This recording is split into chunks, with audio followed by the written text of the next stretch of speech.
اللہ اکبر سبحان اللہ الحمدللہ استغفراللہ نحمدہ ونصلی علی رسولہ الکریم اما بعد اعوذ باللہ من الشیطان الرجیم بسم اللہ الرحمن الرحیم۔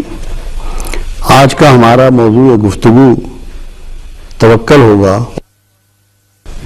اور یہ دو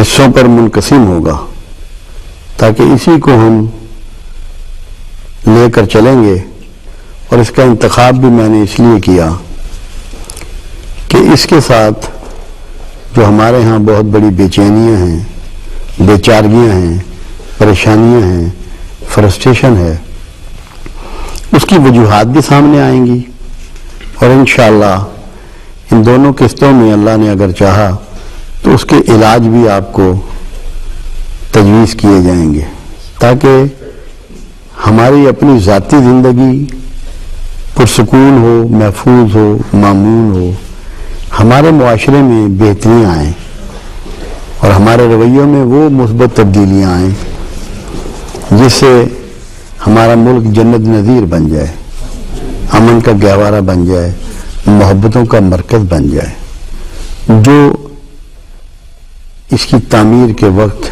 سوچ تھی، جو ارادہ تھا، جو پروگرام تھا، اگر ہم لوگوں نے ان باتوں کو تھوڑا تھوڑا اپنی زندگی میں لاگو کر لیا تو کوئی وجہ نہیں ہے کہ ہماری تقدیر نہ بدل جائے۔ بہت چھوٹے کاموں سے بہت بڑے نتائج ملتے ہیں۔ ہم نے اس کو توجہ اور غور سے سننا ہے۔ آپ لوگ جو میرے ساتھ یہاں بیٹھے ہیں، اس میں آپ نے اپنی رائے بھی دینی ہے، اگر کوئی تنقید ہو تو وہ بھی کرنی ہے، اپنی تجاویز بھی دینی ہے تاکہ اس پہ پوری پارٹیسپیشن ہو، مشورہ آپ کا شامل ہو، اور اس کو ہم ایک کلیے کے طور پہ لے کے آگے بڑھیں۔ اور یہ وہ ذریعہ ہے جس کے ذریعے ہم اس میڈیم کے ذریعے پوری امت کو، پورے پاکستان کو، پوری انسانیت کو اچھے پیغامات ڈلیور کریں۔ آج کا موضوع گفتگو توکل۔ میں نے چند ریفرنسز قرآن حکیم سے اس میں نوٹ کر لیے، ورنہ آپ کو معلوم ہے کہ الحمدللہ میں کاغذ کا محتاج نہیں ہوتا، مگر یہ کیونکہ اس میں پرفیکشن ضروری ہوتی ہے کہ کوئی ریفرنس میں کوتاہی یا غلطی کا امکان نہ ہو، اس لیے میں نے تھوڑے سے کچھ ریفرنس توکل کے حوالے سے اس میں درج کر دیے۔ پہلا آپ دیکھیے ذرا ریفرنس جو ہے، مومنوں کو صرف اللہ پر بھروسہ کرنا چاہیے، سورہ آل عمران آیت 122۔ کتنی بڑی ٹیچنگ آپ کو دی جا رہی کہ اگر آپ کا بھروسہ صرف اللہ پر ہو جائے، پروردگار آپ کو یہ سمجھا رہا ہے کہ اس پر بھروسہ کرو جس کو موت نہیں ہے، اس پر بھروسہ کرو جس کو بیماری نہیں ہے، اس کو بھروسہ کرو جو موجود ہے ہر وقت اور ہٹتا نہیں ہے تقریم سے، تاکہ آپ کوئی بندہ ہرٹ نہ ہو۔ ہماری جتنی آج فرسٹریشن ہے اور بے چینی ہے، جب ہم توقعات کر لیتے ہیں عزیز و اقربا سے، اداروں سے، حکومت سے، اور وہ پوری نہیں ہوتی تو ہم غمگین ہوتے ہیں، ہرٹ ہوتے ہیں۔ آپ کو غموں سے، پریشانیوں سے نجات مل سکتی ہے اگر آپ بھروسہ اس پر کریں جس کو موت نہیں ہے۔ آپ دیکھیے پروردگار عالم کا، وہ کہتا ہے میں تو نہ بیوی ہے نہ بچے ہیں، مجھے کوئی مصروفیت نہیں ہے، نہ میں بیمار ہوتا ہوں، نہ مجھے اونگ آتی ہے، نہ نیند آتی ہے، نہ بھوک کا چکر ہے، نہ پیاس کا چکر ہے۔ 24 آور اس انتظار میں ہے کہ جو مجھ پہ بھروسہ کرنے والے ہیں وہ مجھ سے رابطہ کریں اور میں ان کے رابطے کا انہیں جواب دوں۔ تو بھروسہ کریں صرف اللہ پر۔ توکل ہی وہ چیز ہے جو اصل ایمان ہے۔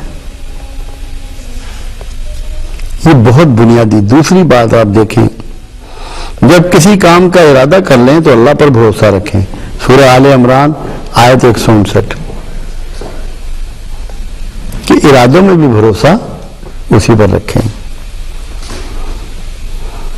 پھر آپ دیکھیں کفار کے مقابل ایمان بڑھ جانا، آل عمران سورت 100 اور آیت نمبر 173۔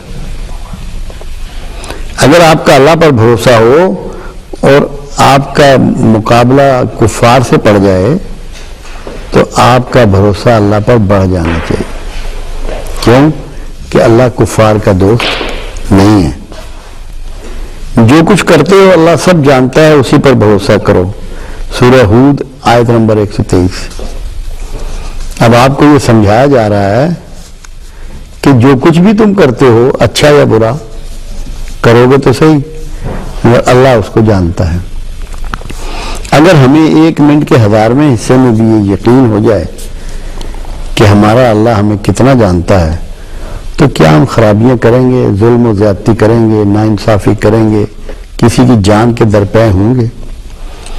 یہ بات ہمیں شیخ عبد القادر جیلانی رحمۃ اللہ علیہ نے بہت ہی آسان اور خوبصورت طریقے سے سمجھائی۔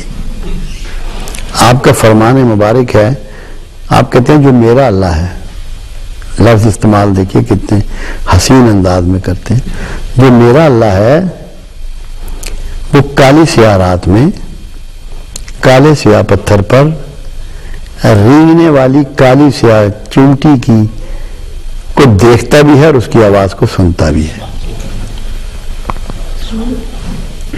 آپ کو یہ بتانے کے لیے، یہ سمجھانے کے لیے کہ اللہ آپ کے بارے میں کتنا اویئر ہے اور کتنا واچفل ہے، آپ کو کیسے دیکھ رہا ہے، یہ اللہ کے ولیوں نے اس انداز میں گفتگو کی ہے۔ جب آپ کا بھروسہ یہ ہو جائے گا کہ مجھے ہر حال میں وہ دیکھ رہا ہے اور میرا کوئی فعل، میرا کوئی کام اس سے پوشیدہ نہیں ہے، تو کیا تنہائیوں میں برائی کر لو گے؟ کیا آپ کی تنہائیاں متقی نہ ہو جائیں گی؟ آپ کی سوچیں پاکیزہ نہیں ہو جائیں گی؟ تو توکل جو ہے اگر اللہ پر ہو جائے، اور توکل اس کی صفات پہ، اس کی قوتوں پہ، اس کی اتھارٹی پہ کرنا ہے، اور خود توکل وہ آپ کو مختلف صورتوں میں، مختلف آیتوں میں مالک سمجھا رہا ہے، تاکہ اب جیسے میں نے ابھی بات کی، اس اللہ پر بھروسہ رکھو جس کو موت نہیں ہے۔ سورہ فرقان آیت نمبر 58۔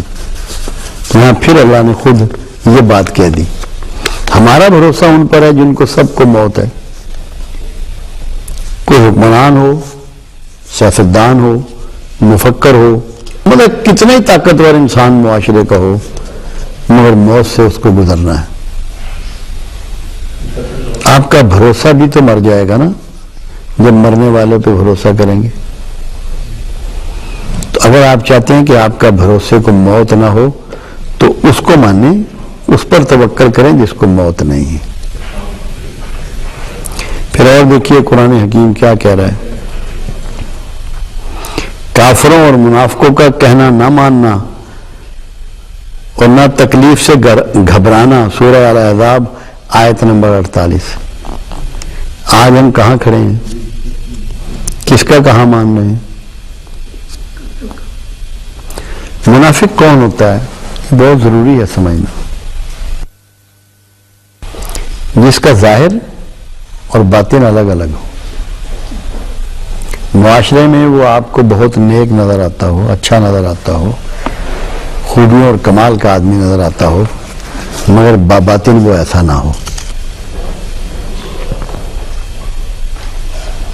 باطن میں وہ اس طرح کا نہ ہو جیسا کہ وہ نظر آ رہا ہے۔ منافق کفار میں نہیں ہو سکتے۔ ہندو یا یہودی یا عیسائی یا کوئی غیر مذہب کا شخص منافق نہیں ہو سکتا۔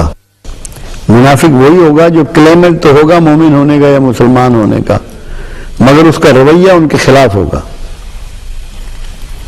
تو آپ کو اللہ یہ بتا رہا ہے کہ وہ کتنے ہی طاقتور ہوں، اسباب دنیا ان کے پاس کتنے ہی بڑھ چکے ہوں، ان پہ بھروسہ نہ کرنا۔ آج ہماری پریشانیوں میں ایک بڑی وجہ یہ بھی تو ہے کہ ہمارا بھروسہ کس پہ ہے۔ اب ایک بات اور دیکھیے آگے قرآن کیا آپ کو کون سی ایسی چیز ہے جو توکل کے ریفرنس سے پروردگار عالم نے آپ کو سجھائی نہ ہو، سمجھائی نہ ہو۔ ہماری بدنصیبی ہے کہ اس شعبے کو ہم جنرلی کبھی ڈسکس ہی نہیں کرتے. ہمیں یہ معلوم ہی نہیں ہے کہ اس کی ہماری زندگی میں اہمیت کیا ہے. جس میں اختلاف رکھتے ہو اس کا فیصلہ اللہ کرے گا. میں اس پر بھروسہ رکھتا ہوں اور اسی کی طرف رجوع کرتا ہوں. سورہ آیت 10.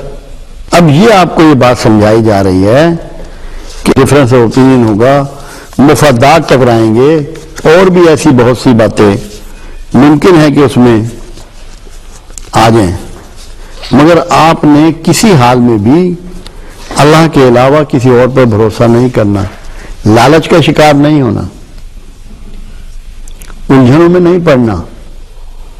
اگر ہمارا بھروسہ اللہ پر ہو جائے اور پورا اس پہ توکل کریں جیسا کہ توکل کرنے کا حق ہے, تو کوئی وجہ نہیں کہ ہمارے مسائل حل نہ ہو جائیں. خود پروردگار عالم کیا فرما رہا ہے, مجھ پر اگر اس طرح توکل کرو جیسے میرے پرندے کرتے ہیں تو میں رزق بھی تمہیں ایسے ہی دوں گا جیسے پرندوں کو دیتا ہوں, کہ جو خالی پوٹے صبح کو اپنے گھونسلوں سے اڑتے ہیں اور بھرے پوٹے شام کو واپس آتے ہیں. کون ان کو دانہ ڈالتا ہے, آپ یا میں یا کوئی اور؟ یا کتنی فصلیں ہر وقت کٹ رہی ہوتی ہیں, سارا سال فصلیں تو نہیں کٹتی کہ جس میں جو دانہ گرتا ہے جانور پرندے چگ لیتے ہیں. ہماری آج سب سے بڑی پریشانی کیا معاشی نہیں ہے؟ کیا ہم بہت زیادہ اس کی وجہ سے فرسٹریٹڈ نہیں ہیں؟ تو اللہ ہمیں کیا سمجھا رہا ہے کہ اگر ایسے توکل کر لو جیسے میرے پرندے کرتے ہیں تو میں رزق بھی تمہیں اسی طرح دوں گا جس طرح اپنے پرندے کو دیتا ہوں.